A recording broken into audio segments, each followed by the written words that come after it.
Hello everyone. दोस्तों, कैसे हैं आप सभी लोग? उम्मीद करता हूं कि आप सभी लोग बहुत अच्छे होंगे और आपकी स्टडी भी बहुत ही शानदार ढंग से चल रही होगी। तो दोस्तों, जैसा कि आप सभी को पता है कि यूथ पब्लिकेशन के द्वारा अभी रिसेंटली में correspondence clerk and store assistant की प्रैक्टिस सेट लॉन्च हुई है, जिसमें टोटल 10 प्रैक्टिस सेट दे रखे हैं और इसके साथ आपके पास एक सॉल्व पेपर दे रखा है। जो सॉल्व पेपर हमारे पास होगा, ये आपके 26 जून 2018 में जो आपके एग्जाम हुए थे पिछले वर्ष, यानी कि इससे पिछले जो एग्जाम हुआ था, उसमें जो आपके प्रश्न पूछे गए थे वो आपके ऑफिशियल पेपर है। तो अब आपको ऑफिशियल पेपर हम आपको दिखाने वाले हैं इस वीडियो में। तो आपको इस वीडियो के साथ ही ये पता चल पाएगा कि किस लेवल के प्रश्न जो है आपके correspondence clerk and store assistant में पूछे जाते हैं और आपको किस लेवल की तैयारी करनी है। ठीक है दोस्तों, आपके जानकारी के बता दें, जो भी नए स्टूडेंट हमारे चैनल पर विजिट किए हैं, अभी हमने रिसेंटली में किरण पब्लिकेशन द्वारा प्रैक्टिस सेट लॉन्च हुई थी, जिसमें टोटल 20 प्रैक्टिस सेट दे रखे थे। उन सभी 20 प्रैक्टिस सेट को हमने अच्छे से कवर कर दिया है। उसका हमने प्लेलिस्ट भी आप सभी के लिए बना दिया है। यदि जो भी स्टूडेंट नए हैं, यदि आप देखना चाहते हैं उस वीडियो को, तो प्लेलिस्ट को जरूर विजिट कीजिएगा, जहाँ पे वो सारी वीडियो आपको मिल जाएगी। और टेलीग्राम पे हमने सभी 20 प्रैक्टिस सेट का पीडीएफ भी अपलोड कर दिया है। तो टेलीग्राम को ज्वाइन करना मत भूलिएगा, जिसका लिंक हमने इसी वीडियो के डिस्क्रिप्शन बॉक्स में दे रखी है। टेलीग्राम पर ही सारी वीडियो होती है हमारी यहाँ की, वो पीडीएफ अपलोड की जाती है। दोस्तों, आज की इस वीडियो में 26 जून 2018 की सभी प्रश्नों को देखने वाले हैं। तो ये वीडियो आप सभी के लिए इंपॉर्टेंट है, तो वीडियो को लास्ट तक देखिएगा और स्कोर शेयर कीजिएगा कमेंट बॉक्स में कि इस प्रैक्टिस सेट में, यानी कि 100 जो प्रश्न दे रखे हैं इसमें, यानी कि जो आपके पीवाईक्यू हैं, पीवाईक्यू में आपका स्कोर कितना बना है। ठीक है, यदि आप सभी का अच्छा रिस्पॉन्स रहेगा तो हम इसको कंटिन्यू करेंगे। यदि आप लोग इसे शेयर नहीं कीजिएगा, लाइक नहीं कीजिएगा, तो इसे हम बंद कर देंगे। तो आप पे डिपेंड करता है, इसे आपको शेयर करना है और इसे दोस्तों के साथ भी थोड़ा-सा अपने दोस्तों के साथ भी शेयर कर देना है। ठीक है? तो चलिए शुरू करते हैं आज की इस इम्पोर्टेंट प्रैक्टिस सेट को। इससे पहले दोस्तों आपको बता दें, आप सभी के लिए हमने एक टेलीग्राम पे जो है correspondence clerk and store assistant का प्रैक्टिस सेट भी हमने स्टार्ट किया है। आप यहाँ पे प्रैक्टिस सेट कीजिए और साथ ही आप कुछ एक्स्ट्रा करना चाहते हैं, अपने मार्क्स को और बूस्ट करना चाहते हैं, तो आप हमारे पेड टेस्ट के साथ भी ज्वाइन कर सकते हैं। इस दोस्तों, हमारे पास भी वॉल्यूम 4 है, जिसमें आपको 20 प्रैक्टिस सेट दे रखे हैं। आपको हम 20 प्रैक्टिस सेट करवाने वाले हैं। तो ये आपको जो है ना 25 नवंबर से स्टार्ट होने जा रहा है, यानी कि आपके मंडे से स्टार्ट होने जा रहा है। तो आप उसको ज्वाइन कर सकते हैं। ज्वाइन करें दोस्तों, आपके पास जो है ना ये 7549425490 ये हमारा कॉन्टैक्ट नंबर है। आप इस नंबर पर हमें कॉन्टैक्ट कर सकते हैं। आप वहाँ पे पेमेंट करके स्क्रीनशॉट भेजिएगा, हम आपको ग्रुप में जोड़ देंगे, जहाँ से आप अपने प्रैक्टिस सेट को दे पाएँगे, जिससे आपका स्कोर भी बूस्ट होगा। तो चलिए हम देख लेते हैं आज के पहले सवाल को। तो दोस्तों, आप यहाँ पे देख पा रहे होंगे, ये आपके Bihar state power holding company limited BSPCL assistant exam 2018 में जो प्रश्न पूछे गए थे, ये सारे प्रश्न हैं जो 26 जून 2018 का आपका एग्जाम हुआ था। तो देखिए, इसमें पहले से जो पूछा गया था वो जनरल नॉलेज का सवाल आपके स्क्रीन पर है। इसमें देखिए क्या रहा है कि पहला सवाल कह रहा है कि जब मंगल पांडे विद्रोही हो गए तो वह 34वें मूल इन्फेंट्री रेजिमेंट में एक सिपाही थे, जो इस स्थान पर स्थित है। तो ये प्रश्न आपकी जो है 1857 से जो क्रांति हुई थी, ठीक है, तो 1857 की क्रांति से संबंधित ये प्रश्न है। तो आपको एग्जाम में क्या करता है ना, जितने भी मेजर पॉइंट्स होते हैं उन सभी को आपको कवर करना है। यहाँ से आपको ये अंदाजा लगेगा कि किस किस टॉपिक को जो है ना बी स्पेशल छूता है। तो आप यहाँ पे देख पा रहे होंगे, जो 1857 का विद्रोह है ना, ये यहाँ से ये प्रश्न बन चुके हैं आपके। और इसका दोस्तों आंसर क्या होगा, बैरकपुर में। ठीक है, तो 34वीं जो नेटिव इन्फेंट्री है ना, ये कहाँ पे है, बैरकपुर में स्थित है। यहाँ पे आप डिस्कशन भी यहाँ पे देख पा रहे होंगे। ठीक है, तो इसका डिस्कशन किया हुआ है। बाकी जो अलग प्रैक्टिस सेट है, जो प्रैक्टिस सेट 1 से लेकर 10 है, उससे डिस्कशन नहीं मतलब किया हुआ है, हम आपको वहाँ पे बताएंगे। तो यहाँ पे दोस्तों आप देख पा रहे होंगे, इसका आंसर क्या होगा, ऑप्शन सी बैरकपुर हो जाएगा। ठीक है, और दोस्तों 10 मई को शुरुआत हुई थी, कहाँ से, मेरठ से शुरुआत हुई थी। इसे भी आप लोग जान सकते हैं। मेरठ कहाँ पे है, यूपी में पड़ता है, और बैरकपुर कहाँ पे है, कोलकाता में है। ठीक है, चलिए अगला क्वेश्चन कह रहा है कि 2011 की जनगणना के अनुसार भारत का सबसे कम साक्षर राज्य कौन सा है। तो देखिए, दूसरा टॉपिक आपके पास क्या है, तो जनसंख्या यानी कि सेंसस है। तो आप जो है जनसंख्या को भी अच्छे से कवर कर लीजिएगा। यदि आप चाहेंगे तो हम आप सभी के लिए टॉपिक वाइज वीडियो लाएंगे। यदि आप लोग कहेंगे तो, नहीं कहेंगे तो हम नहीं लाएंगे, उतना मेहनत नहीं करेंगे। यदि आप लोग पे डिपेंड करता है कि आप लोग कहते हैं कि नहीं कहते हैं। यदि आप लोगों का बहुत सारे कमेंट्स आएगा कि हमको टॉपिक वाइज चाहिए, जितना भी टॉपिक यहाँ पे दिया गया है सभी टॉपिक वाइज वीडियो चाहिए, तो आप बोलिएगा, हमको कमेंट बॉक्स में लिखिएगा, हम आपका वीडियो जरूर लाएंगे उस चीज़ पर। यहाँ पे कह रहा है कि 2011 की जनगणना के अनुसार भारत का सबसे कम साक्षर राज्य कौन है दोस्तों? वो कौन सा अपना बिहार है, ठीक है। यानी कि बिहार जो है ना भारत का सबसे गरीब, मतलब गरीब क्या, पढ़ने में यानी कि साक्षरता में सबसे कम जो है वो क्या है, बिहार की है। और इसकी जो जो मतलब रेट है दोस्तों, वो 61.8% जो है ना बिहार की क्या है, साक्षरता दर है, जो भारत में सबसे कम है। और सबसे अधिक कहाँ पे है, तो केरल में सबसे अधिक यहाँ आपको देखने को मिल जाती है, ठीक है। यहाँ पर हम बात करें पुरुष की, तो 71.2% जो है ना पुरुष की जनसंख्या है। और साथ ही महिला कितनी है, 51.5% जो आपको महिला की जो साक्षरता जो है दर यहाँ पे देखी जाती है, ठीक है। और केरल में यह सबसे क्या होती है, अधिक जो है आपके साक्षरता दर यहाँ पे है, ठीक है। चलिए पढ़ते हैं हम लोग अगले प्रश्न की ओर। अगला प्रश्न क्या पूछा गया था कि इनमें से कौन सा इवेंट युवा एवं भविष्य के मतदाताओं का सशक्तिकरण आरंभ करने के लिए भारतीय निर्वाचन आयोग के भाग के रूप में आयोजित किया गया था, जिसमें दिल्ली पब्लिक स्कूल विजेता हुआ था। रांची टीम में मधु जैन और आदित्य कुमार शामिल थे। दोस्तों ये करंट अफेयर्स का सवाल है, ठीक है, इसे आप छोड़ भी सकते हैं। तो करंट अफेयर्स जो है ये चेंज हो सकता है, ये 2018 का सवाल है, इसे आप छोड़ सकते हैं, ये करंट अफेयर्स का सवाल है, ठीक है। आगे हम लोग बढ़ते हैं। कह रहा है कि the chief justice of India can remain in office till the day he या सी रिटायर ऑन अटेंडिंग। मतलब हुआ दोस्तों कि भारत के मुख्य न्यायाधीश किस उम्र तक कार्यालय में रहने के बाद सेवानिवृत्त हो जाते हैं। मतलब हुआ कि भारत के मुख्य न्यायाधीश होते हैं दोस्तों, जो सीजीआई होते हैं, ठीक है। तो सीजीआई जो है ना, सीजीआई ये कितने वर्ष तक मतलब अपने पद पर बने रहते हैं दोस्तों? तो ये होते हैं 65 वर्ष की आयु तक जो है मतलब बने रहते हैं, ठीक है। ऑप्शन डी यहाँ पे इस प्रश्न का आंसर हमारा हो जाएगा। तो ये अनुच्छेद कौन सा है तो दोस्तों, 124 के 4 में इस मतलब कि इसके बारे में चर्चा की गई है, इसे भी आप लोग ध्यान में रखेंगे। तो देखिए ये किससे था आपके पास, तो पॉलिटी का सवाल है, ठीक है। तो अभी आप तो क्या देखें, अभी आपके पास हिस्ट्री का सवाल था, ये जनसंख्या का सवाल था, ये आपके पास पॉलिटी का सवाल है। आप लोग देखते रहिए कि किस किस टॉपिक को जो है ना स्पेशल टच करता है, यहाँ से आपको एक रफली आइडिया मिलेगा और उसी पर हम लोग क्या करेंगे, काम करेंगे, स्मार्ट वर्क करेंगे, जिससे कि हमारा एग्जाम क्रैक हो जाएगा, ठीक है दोस्तों। आगे बढ़ते हैं। प्रश्न संख्या 5वां कह रहा है कि स्पर्श के कारण उत्तेजना के रूप में निम्नलिखित में से कौन सा नास्टिक मूवमेंट प्रदर्शित किया जाता है, ठीक है। तो स्पर्श यानी हम टच करते हैं किसी को, तो तब क्या होता है, उत्तेजना होती है के रूप में निम्नलिखित में से कौन सा नास्टिक मूवमेंट प्रदर्शित किया जाता है दोस्तों? तो वो कौन सा होगा, मिमोसा पुडिका की पत्तियों का बंद होना, ठीक है। तो ये आपके क्या है, तो बायोलॉजी का सवाल है, ठीक है। तो ये आप यहाँ पे देख पा रहे होंगे। तो कोई कोई ऐसा सवाल होगा ना जिसको आप कहीं ना कहीं कभी नहीं पढ़े होंगे, आपको लगेगा कि क्या से क्या पूछ दिया है, तो कुछ सवाल को छोड़ना भी होता है, ठीक है। तो आप इस सवाल को छोड़ सकते थे यदि आपको नहीं बनता वहां पे। तो अगला प्रश्न देख लेते हैं हम लोग। कह रहे हैं कि भारत की सबसे ऊंची पर्वत चोटी कौन सी है, ठीक है। तो यहाँ पे किसकी बात हो रही है दोस्तों, तो इंडिया की बात हो रही है। इंडिया की सबसे ऊंची चोटी कौन सी है? देखिए आपके पास है कि कंगतो, नंदा देवी, सारामती और कंचनजंगा है, ठीक है। यदि दोस्तों हम बात करें वर्ल्ड की, तो वर्ल्ड में दोस्तों कौन सी हो जाएगी, तो वो कौन सा, तो माउंट एवरेस्ट जो है ना वर्ल्ड में सबसे ऊंची चोटी है, ठीक है, माउंट एवरेस्ट, ठीक है। लेकिन यहाँ दोस्तों किसकी बात हो रही है, तो भारत की बात हो रही है। तो भारत में क्या है, सबसे ऊंची चोटी कौन सी है आपके पास, देख लीजिए, ठीक है। तो इसका आंसर क्या होगा, कंचनजंगा हो जाएगा। ऑप्शन नंबर डी इस प्रश्न का आंसर हमारा हो जाएगा। कंचनजंगा दोस्तों क्या है ना, भारत की सबसे ऊंची चोटी है। तो यहाँ पे क्या है, आपके पास एस्थेटिक का सवाल है, ठीक है। तो आप जो है टॉपिक को देखते रहिएगा। अगला प्रश्न कह रहा है कि संस्कृत में हिमालय का अर्थ क्या है? तो संस्कृत में हिमालय के नाम का अर्थ होता है दोस्तों बर्फ का घर, ठीक है। यानी हिमालय है ना, हिमालय, हिम मतलब क्या होता है, देखिए हिमालय का संधि विच्छेद करेंगे तो हिम और प्लस क्या होगा, तो आलय होगा, क्या होगा, हिम प्लस आलय होगा। हिम मतलब क्या होता है, बर्फ होता है, ठीक है। और आलय मतलब क्या होता है, घर होता है। तो इस प्रकार आप समझ सकते हैं कि बर्फ के घर को क्या बोलते हैं, हिमालय कहते हैं। तो ऑप्शन डी इस प्रश्न का आंसर होगा। ये कॉन्सेप्चुअल सवाल था, आप सभी लोग इसे बना लिए होंगे जो भी इसको एग्जाम में अपियर हुए होंगे उस वक्त। अगला प्रश्न कह रहा है कि भारतीय खाद्य सुरक्षा एवं मानक प्राधिकरण FSSAI, ठीक है, और नेस्ले इंडिया ने भारत में किस स्थान पर पहले नेस्ले फूड सेफ्टी इंस्टीट्यूट का उद्घाटन किया है? तो दोस्तों ये आपके पास किसका सवाल है, तो ये भी आपके करंट अफेयर्स का सवाल है। इस प्रकार ऑप्शन सी मानेसर हरियाणा में किया गया है। अगला प्रश्न पूछा गया था कि राज्यसभा के सदस्यों की सेवानिवृत्ति के संदर्भ में निम्नलिखित में से कौन सा विकल्प सही है? दोस्तों ये भी आपके पास किसका सवाल है, तो पॉलिटी का सवाल है, ठीक है। देखिए एक होता है कौन सा, राज्यसभा हमारे पास होता है, एक होता है लोकसभा, ठीक है।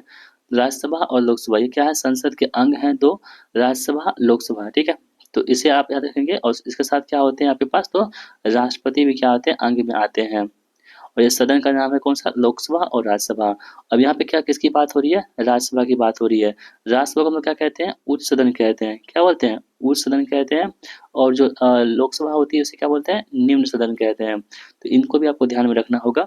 यहाँ पे राज्यसभा की हम बात कर रहे हैं, इसके सेवानिवृत्ति जो होते हैं दोस्तों, वो देखिए यहाँ पे क्या आंसर हो गया कि राज्यसभा के 1/3 सदस्य जो होते हैं हर दूसरे वर्ष के बाद क्या होते हैं, रिटायर हो जाते हैं। तो ऑप्शन बी यहाँ पे इस प्रश्न का आंसर होगा कि जो राज्यसभा के सदस्य होते हैं ना, वो क्या करते हैं कि 1/3 में क्या होते हैं, मतलब कि 1/3 सदस्य जो होते हैं, 1/3 सदस्य जो होते हैं, प्रत्येक 2 वर्ष पे क्या होते हैं, रिटायर हो जाते हैं। ठीक है। और दोस्तों ये जो सदन होती है राज्यसभा, ये क्या होती है आपके पास, अस्थाई होती है। ठीक है, ये कभी भी विभंग नहीं होता है। लेकिन दोस्तों आपको पता है कि लोकसभा क्या होती है, ये अस्थाई होती है। ये इसका जो है ना चुनाव होता है, और प्रत्येक 5 वर्ष पे क्या होता है, लोकसभा का चुनाव होता है। अभी रिसेंटली 2024 में चुनाव हुआ है, जिसमें एनडीए की सरकार हमारे देश में चल रही है केंद्र में। ठीक है, तो इस प्रकार आप समझ पा रहे होंगे। तो ऑप्शन बी इस प्रश्न का आंसर हमारा हो जाएगा। और दोस्तों राज्यसभा के सदस्यों की जो होती है न्यूनतम आयु कितनी होती है, 30 वर्ष की होती है। और जो लोकसभा के सदस्य होते हैं, इसकी न्यूनतम आयु कितनी वर्ष की होती है, तो 25 वर्ष की होती है। इसे भी आप लोग ध्यान रखेंगे। और राष्ट्रपति बनने के लिए जो न्यूनतम आयु होती है, वो कितनी होती है, 35 वर्ष होती है। ठीक है। और जो राष्ट्रपति हो गया, उपराष्ट्रपति की कितना होती है, तो वो भी कितनी होती है, 35 वर्ष होती है। ठीक है, इन सभी को आपको ध्यान में रखना होगा। यदि हम बात करें मुखिया बनने की आयु कितनी होती है कम से कम, तो दोस्तों कितनी होती है, 21 वर्ष होती है। ठीक है, तो इन सभी बातों को आपको ध्यान में रखते हुए चलना है। आगे प्रश्न पूछा गया था आपसे कि भारतीय संविधान के किस भाग में राज्य के नीति निर्देशक तत्व के सिद्धांत की चर्चा की गई है। तो दोस्तों राज्य के नीति निर्देशक सिद्धांत क्या होते हैं, डीपीएसपी होते हैं। क्या होते हैं, डीपीएसपी होते हैं। तो ये दोस्तों किसमें है आपके पास, तो पार्ट 4 में। ठीक है, 36 से 51 तक। ठीक है, भाग 4 में अनुच्छेद यदि पूछा जाए आपसे, तो 36 से लेकर के 51 तक में आपके राज्य के नीति निर्देशक तत्व हैं। और ये कहाँ से लिए गए हैं दोस्तों, भारत में, तो ये आपके आयरलैंड के संविधान से लिए गए हैं। इस बात को भी आपको ध्यान में रख लेना है। ठीक है, ये आपके प्रश्न पूछे जा सकते हैं। तो यहाँ पे आप देख पा रहे होंगे कि आपके पॉलिटी से कितने अच्छे सवाल बनते हैं। तो आपको हम पॉलिटी अच्छे से करवाने वाले हैं यहाँ पे। ठीक है, अगला प्रश्न पूछा गया था कि निम्नलिखित में से कौन सा वसा गुणनशील विटामिन नहीं है। ठीक है, तो दोस्तों आपको हम जो किरण पब्लिकेशन का बुक था, उसका पहला चैप्टर में पहला प्रैक्टिस सेट में पहला ही क्वेश्चन था ये वाला। तो देखिए आपके पास है कौन सा, KE, D, A। ये जो विटामिन होते हैं दोस्तों, ये क्या होते हैं, वसा में घुलनशील होते हैं। और बी और सी जो होते हैं दोस्तों, ये क्या होते हैं आपके पास, वाटर में घुलनशील होते हैं, यानी जल में घुलनशील होते हैं। यहाँ पे क्या रहा है कि निम्नलिखित में से कौन सा घुलनशील विटामिन नहीं है, तो कौन सा ऐसा वसा में घुलनशील विटामिन नहीं है दोस्तों, तो के होगा, ई होगा, डी होगा, ए होगा। आप देख पा रहे होंगे, के है, डी है, ए है, लेकिन दोस्तों बी जो है ना आपके पास किसमें है, आपके पास तो बी आपके जल में घुलनशील होते हैं। ठीक है, इस प्रकार ऑप्शन सी यहाँ पे इस प्रश्न का आंसर होगा, क्योंकि हमको पूछ रहा था किसमें, वसा में। लेकिन दोस्तों यहाँ पे क्या दे रखा है, तो ये पानी में दे रखा है, बी और सी। तो इसे आप याद रखेंगे। चलिए, ये दोस्तों किससे सवाल था आपके पास, तो विटामिन सवाल था, यानी कि बायोलॉजी से सवाल था। अगला प्रश्न कह रहा है कि जैन धर्म के तीर्थंकरों की संख्या क्या है। आपको हम कितनी बार बार बार चिल्ला के बोल रहे हैं, क्या बोल रहे हैं आपको, कि जब भी आपको पढ़ना है ना दोस्तों, जब भी आप पढ़ेंगे तो एंशियंट हिस्ट्री, तो उसमें आपको जैन धर्म, ठीक है, क्या क्या पढ़ना है आपको, जैन धर्म, एक सेकेंड, उसमें आपको क्या पढ़ना है, जैन धर्म पढ़ना है और बौद्ध धर्म। जैन धर्म और बौद्ध धर्म को तो आप छोड़ ही नहीं सकते हैं। ठीक है, इस दोनों को आपको पढ़ना है। जैन धर्म में आपको क्या पढ़ना है, तो महावीर स्वामी को पढ़ना है। ठीक है, महावीर स्वामी मतलब इसमें आएंगे। और जो आपके बौद्ध धर्म है, इसमें गौतम बुद्ध के बारे में आपको पढ़ना है, क्योंकि यहाँ से आपके सवाल जरूर बनेंगे और यहाँ पे बन चुके हैं। जैन धर्म में तीर्थंकरों की संख्या कितनी दोस्तों, कितने आपके पास, 24 तीर्थंकर है। ठीक है, कितने हैं दोस्तों, 24 तीर्थंकर है। और प्रथम कौन थे, ऋषभ देव थे। आप देखेंगे प्रथम कौन थे, ऋषभ देव थे। और 23वें कौन थे दोस्तों, वो है पार्श्वनाथ। ठीक है, और जो कहाँ से है, वाराणसी से संबंधित है। और अंतिम कौन थे दोस्तों 24 में, वो कौन थे, महावीर थे। कौन थे, महावीर स्वामी जी थे, वो अंतिम तीर्थंकर थे, 24वें तीर्थंकर थे। तो ये आपको ध्यान में रखना है। और छठवें कौन थे दोस्तों, तो आपके पास प्रभु पदम प्रभु थे छठे।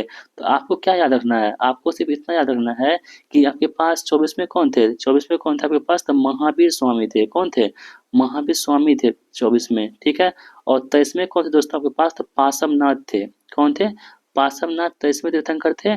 और हम बात करें अगर छठे कौन थे, तो परम प्रभु थे। बस इतना ही आपको ध्यान रखना होगा। जैन धर्म और बौद्ध धर्म को आपको अच्छे से कवर कर लेना है।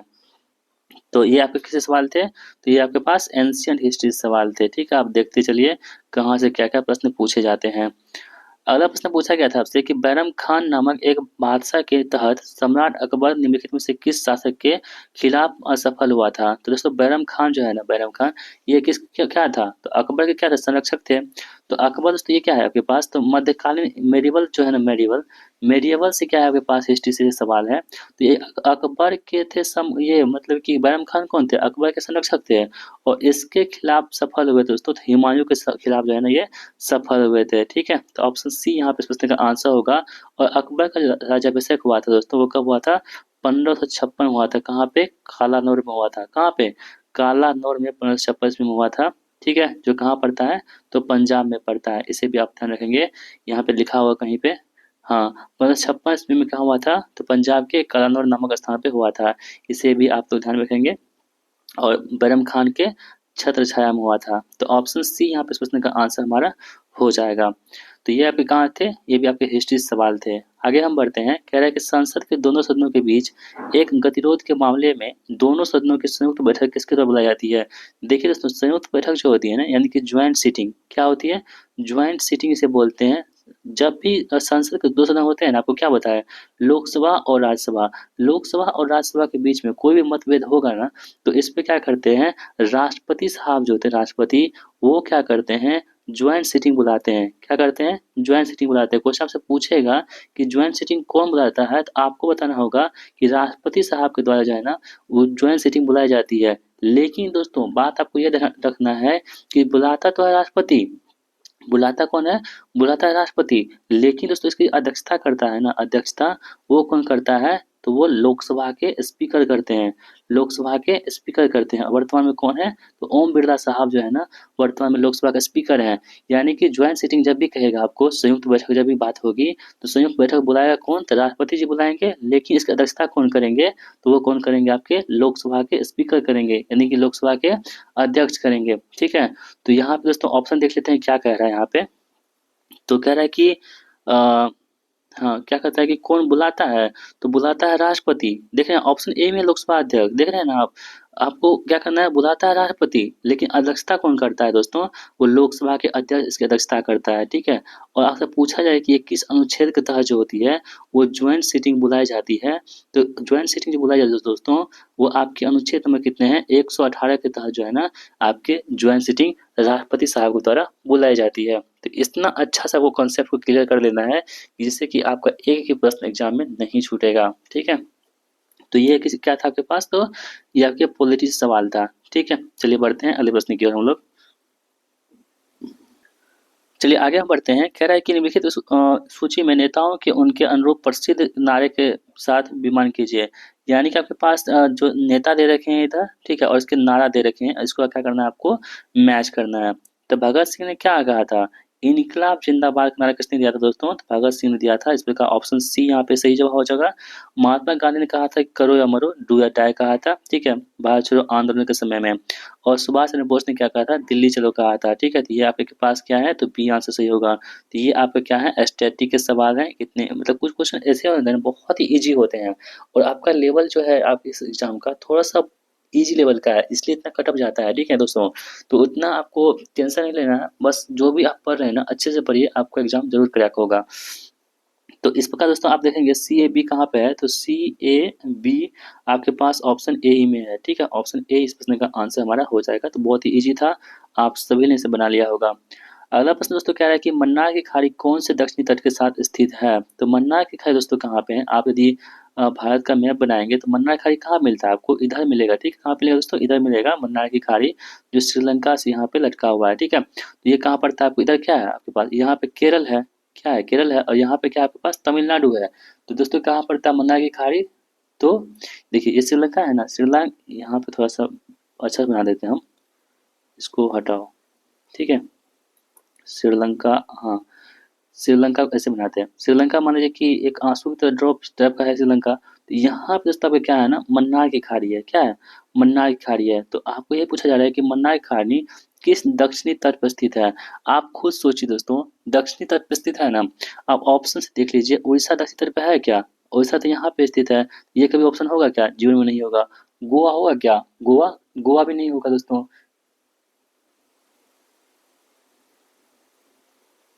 ठीक है, तो गोवा दोस्तों कहाँ पड़ता है? आपको यहाँ पड़ता है, ये भी आपके नहीं होने वाले हैं। दक्षिण दोस्तों क्या आपके पास हो जाएंगे, या तो केरल होता, या नहीं तो क्या होता, तमिलनाडु होता। तो मन्नार खाड़ी कहाँ पे दोस्तों? यहाँ पे है। तो ये इस किससे सट रहा है आपके पास? तो ये तमिलनाडु सट रहा है। इस प्रकार ऑप्शन डी जो है ना, तमिलनाडु, इस प्रश्न का आंसर हमारा हो जाएगा। ये आपके पास सवाल कैसे थे? तो आपके पास ज्योग्राफी से सवाल थे। ठीक है, चलिए।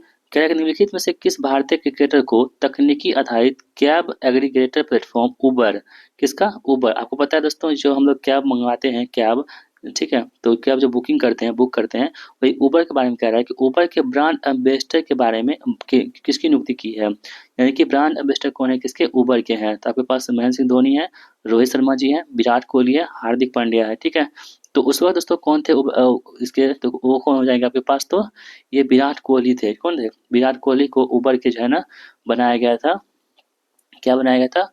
ब्रांड एम्बेसडर बनाया गया था। और रिसेंटली अभी कौन बने दोस्तों? अभी आपको पता है कि जो जैकी श्रॉफ है और उसके बेटे जो, क्या नाम है उसका, टाइगर श्रॉफ, वो क्या करते हैं, इसके ब्रांड एम्बेसडर हैं, उनका प्रचार करते हैं। आपने जरूर देखा होगा इस प्रचार को। तो ऑप्शन सी यहाँ पे विराट कोहली इस प्रश्न का आंसर होगा हमारे पास। ठीक है, ये 2017 की बात है, लेकिन अब इसका चेंज हो चुका है। अब आपको हम क्या बताएं, वही बताएं जो अभी वर्तमान में है। अगला प्रश्न दोस्तों कह रहा है कि फल पकाने के लिए निम्नलिखित में से कौन से प्लांट हार्मोन का उपयोग किया जाता है? तो फल पकाने के लिए जो प्लांट हार्मोन होता है दोस्तों, वो क्या होता है? इथाइलिन का प्रयोग करते हैं। ऑप्शन ए इस प्रश्न का आंसर हो जाएगा हमारे पास कि इथाइलिन जो दोस्तों क्या होते हैं, एक गैसीय हार्मोन होता है। या क्या होता है? एक प्रकार का गैसीय हार्मोन होता है, हार्मोन, जो क्या करता है, तो फल को पकाने का काम करता है। ठीक है, चलिए बढ़ते हैं अगले प्रश्न की ओर हम लोग। यहाँ पे प्रश्न ये आपके पास क्या था? तो ये आपके पास प्लांट जो है ना, जो ज्योग्राफी होते हैं, ठीक है, सॉरी, ये बायोलॉजी सवाल था आपके पास, तो इसे भी आपको ध्यान में रखेंगे। अगला प्रश्न दोस्तों आपको स्क्रीन पे है कि ये आपके पास ये क्या कहते हैं इसको, करंट अफेयर्स है। अपनी तरह का पहला OTL multi skill development centre CSR AI के पहल का उद्घाटन केंद्रीय नागरिक उड्डयन मंत्री श्री पी अशोक गजपति। हाँ, ये करंट अफेयर्स का है, इसको छोड़ दीजिए, चंडीगढ़ इसका आंसर होगा। अगला प्रश्न क्या है कि ओजोन व्यक्तिकरण के लिए निम्नलिखित में से कौन सा पदार्थ मुख्य रूप से जिम्मेदारी होती है? देखिए दोस्तों, ओजोन जो होता है ना, ये क्या होता है? ठीक है, O3 इसका क्या होता है? सूत्र होता है। ठीक है, देखिए, ओजोन दोस्तों क्या होता है, हमारे सूर्य से क्या होती है, पराबैंगनी किरणें निकलती रहती है। ठीक है, क्या होती है? पराबैंगनी किरणें निकलती रहती है। और पराबैंगनी किरणें से क्या होती है, निकलती है। पराबैंगनी किरण से क्या होता है दोस्तों, जो जितने भी हमारे पास समताप मंडल है ना, ओजोन कहाँ है? ओजोन जो लेयर दोस्तों हमारे पास है, वो समताप मंडल में है। कहाँ पे है? समताप मंडल में जो है ना, आपके पास ओजोन लेयर है। इसी लेयर को क्या करता है, ओजोन क्या करता है, पराबैंगनी किरणें वो क्या करती है, छेद मतलब पहुंचाती है। तो इसी जो है, जो हमारे पास CFC होता है, यानी क्लोरोफ्लोरोकार्बन होता है, इससे क्या होती है, ओजोन पर जो उसमें छेद होता है, छेद करने का इन द सेंस मतलब उसमें छेद नहीं, मतलब छेद करना मतलब कि ओजोन का जो लेयर है ना, वो बहुत पतला होता जाता है। छेद नहीं होता दोस्तों, छेद होगा तो फिर कुछ न कुछ तो अंश आ ही जाएगा हमारे शरीर में।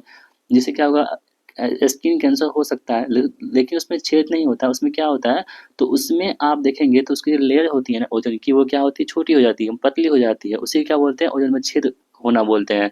तो क्लोरोफ्लोरोकार्बन जो है, इस प्रश्न का आंसर होगा ऑप्शन ए, इस प्रश्न का सही जवाब हमारा हो जाएगा। CFC से बोल सकते हैं। ठीक है, तो ये आपके पास कितने थे, 20 सवाल जो है आपके पास दोस्तों, देख पा रहे होंगे। ये आपके क्या थे, जीके के सवाल थे। आप जीके का लेवल देख लेंगे तो उतना ज़्यादा लेवल नहीं है, बस ऊपर ऊपर जो प्रश्न होते हैं, जो मतलब कि ट्रेंडिंग में प्रश्न होते हैं, वही प्रश्न पूछे गए आपसे। करंट अफेयर्स के 2 सवाल थे, बाकी हिस्ट्री सवाल थे, और करंट अफेयर्स के 2 या 3 सवाल थे, और हिस्ट्री सवाल थे, फिजिक्स के सवाल थे, बायोलॉजी सवाल थे। सभी सवाल कुछ कुछ थे, यानी कि टोटल 20 क्वेश्चन जो है आपके पास वो जीके के प्रश्न पूछे गए थे। अब हम लोग देख लेते हैं रीजनिंग को फटाफट से। ठीक है, देखिए रीजनिंग में क्या पूछा गया था आपसे कि 650 का 12/13वां भाग का 6/5 कितना होगा? कितना आसान सिंपल सवाल है दोस्तों। क्या है, 650 आपके पास, ठीक है, इसका 12/13वां भाग का 6/5वां भाग कितना होगा? ये आप नहीं निकाल सकते हैं, बिल्कुल निकाल सकते हैं। आपके पास कितना होगा, 720 होगा। ठीक है, जिसे देखिए वीडियो थोड़ी लंबी हो जाएगी, इसलिए हम क्या करेंगे, आपके पास सोल्यूशन तो दिया हुआ है, आप यहाँ पे सोल्यूशन देख लीजिए, है ना, 720। तो जो प्रैक्टिस सेट आएगा ना, उसमें सोल्यूशन नहीं रहेगा, उसमें हम आपको सोल्यूशन बताएंगे, लेकिन यहाँ पे आपके सामने में सोल्यूशन है, तो हम क्या ही करें आपको करके। यदि हम सोल्यूशन करेंगे तो आपका टाइम ही वेस्ट होगा ना। अब आप देख पा लीजिए, हम आपको क्वेश्चन दिखा देते हैं किस लेवल के प्रश्न पूछे गए जाते हैं आपके एग्जाम में। ठीक है, देखिए यहाँ पे कह रहा है कि अगर दीपाली अनुराधा के पति हितेश की इकलौती पुत्री है। देखिए अनुराधा के पति हितेश की इकलौती पुत्री है, इसका मतलब अनुराधा और हितेश क्या हो गई, पति पत्नी हो गई। और पति पत्नी जब हो गई, इसकी बेटी है दीपाली, यानी आपकी अनुराधा की बेटी दीपाली है, इसका मतलब हितेश की बेटी भी दीपाली होगी। ठीक है।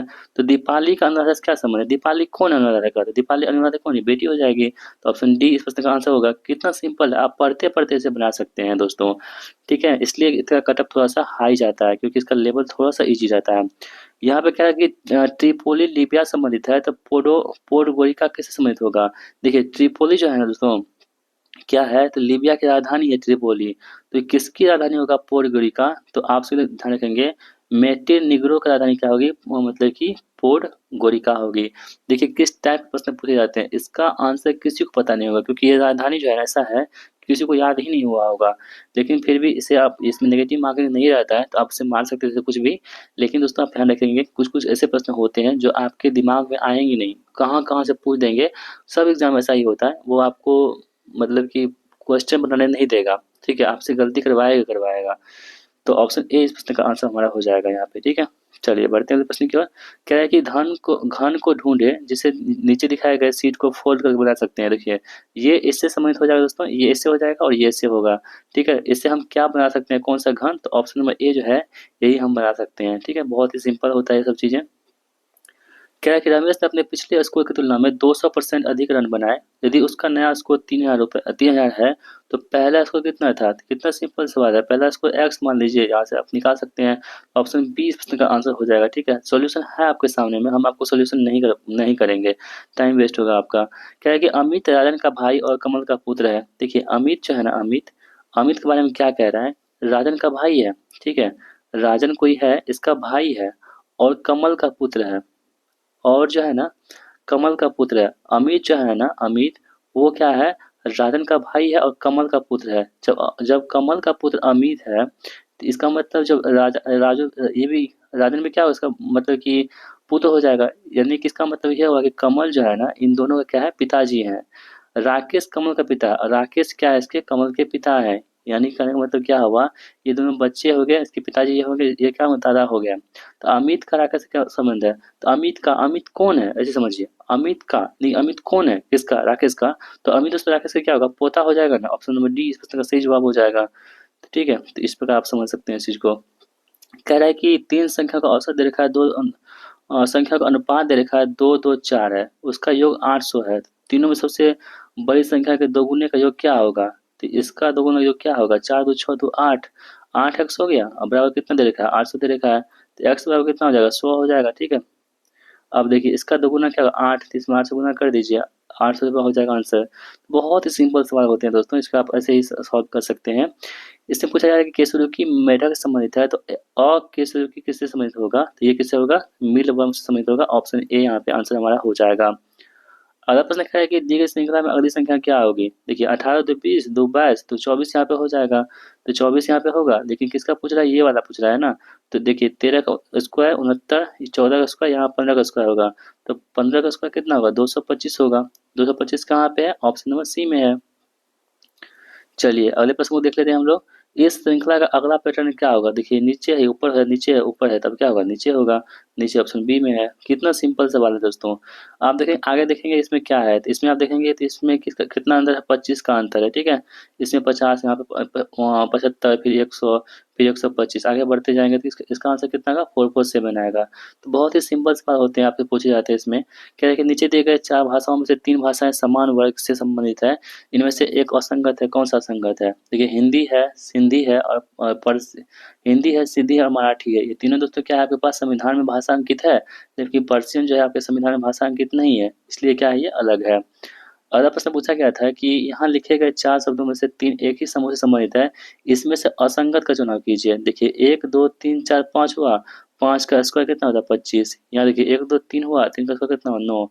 यहाँ देखिए 1 2 3 4, यानी 16 होना चाहिए था, लेकिन यहाँ पे 16 नहीं है, इसलिए ये अलग है। इसमें देखिए 1 2 3 4 16 है ना, है, तो इसलिए क्या है, ऑप्शन नंबर बी अलग यहाँ पे हो जाएगा।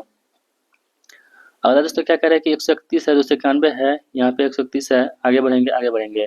ठीक है, तो आगे बढ़ेंगे क्या होगा, तो यहाँ पे देखेंगे 131 131 है ना? यहाँ पे क्या होगा 131 आएगा, लेकिन वहाँ वो हमको नहीं पूछ रहा है, हमको यहाँ से पूछ रहा है। ये देखिए आप 291 गुना 4 करेंगे तो ये होगा, फिर गुना 4 करेंगे तो ये हो जाएगा, ठीक है? तो इस प्रकार जो है आपके पास क्या हो जाएगा, ऑप्शन नंबर डी इस प्रश्न का आंसर हमारा हो जाएगा। चलिए बढ़ते हैं अगले प्रश्न की ओर हम लोग। यहाँ पे दोस्तों आपके पास एक पेंसिल की अधिकतम लंबाई कितनी होगी? अधिकतम लंबाई कब निकाल सकते हैं? देखिए ये होता है L square B square plus S square करेंगे, आपके पास अधिकतम लंबाई निकल के आ जाएगी, जो ऑप्शन नंबर बी में गिवन है, ठीक है? आगे हम बढ़ते हैं दोस्तों, आपके पास ये है एक्स वाई की बहन है, या आप इसे देख लीजिए, आप वीडियो को पॉज कर लीजिए पहले और खुद से ट्राई कीजिए बनाने का, ठीक है? यहाँ पे ऑप्शन नंबर बी इस प्रश्न का सही जवाब हो जाएगा। आगे हम बढ़ते हैं, आपको हम सवाल दिखा देते हैं, ठीक है? ये देखिए, तो दोस्तों हम ये देखिए सवाल आपके पास है, ठीक है? आप यहाँ पे देख लीजिए। तो ऐसा करते हैं ना दोस्तों, ये आपकी जो पीडीएफ है आपको हम टेलीग्राम पे अपलोड कर देंगे, ठीक है? और टेलीग्राम पे अपलोड कर देंगे, उसके बाद आप खुद से ट्राई कर लीजिएगा, यहाँ पे सॉल्यूशन दे ही रखा है। तो इसमें आपको हम क्या बताएं, अगला जो प्रैक्टिस सेट आएगा ना वो आपको हम बता देंगे उसमें सॉल्यूशन करके। तो ये आप देख लीजिए, आपको हम सवाल दिखा देते हैं, आप लोग सवाल को देख लीजिए, वीडियो को पॉज करके आप खुद से भी इसे ट्राई कर सकते हैं, ठीक है? आप धीरे धीरे सवाल को आपको हम दिखाई देते हैं, ठीक है? तो देखिए,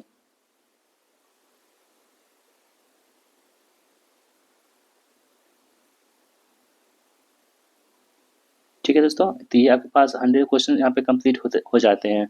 तो ये आपको जो है 100 प्रश्न देख लीजिए आप, इसी तरह के प्रश्न पूछे जाते हैं, और हम क्या करेंगे, आपको नेक्स्ट वीडियो जो लाएँगे उसमें आपको अच्छे से जो सॉल्यूशन होगा उसको हम करवाएँगे, ठीक है? तो ये वीडियो दोस्तों आपको कैसा लगा? उम्मीद करता हूँ ये वीडियो आपको बहुत पसंद आया होगा। दोस्तों अगर आपको हमारी वीडियो पसंद आए तो वीडियो को लाइक कीजिएगा और इस वीडियो को अपने दोस्तों के साथ भी शेयर कर दीजिएगा। तो चलिए मिलते हैं नेक्स्ट वीडियो में, तब तक के लिए जय हिंद, वंदे मातरम।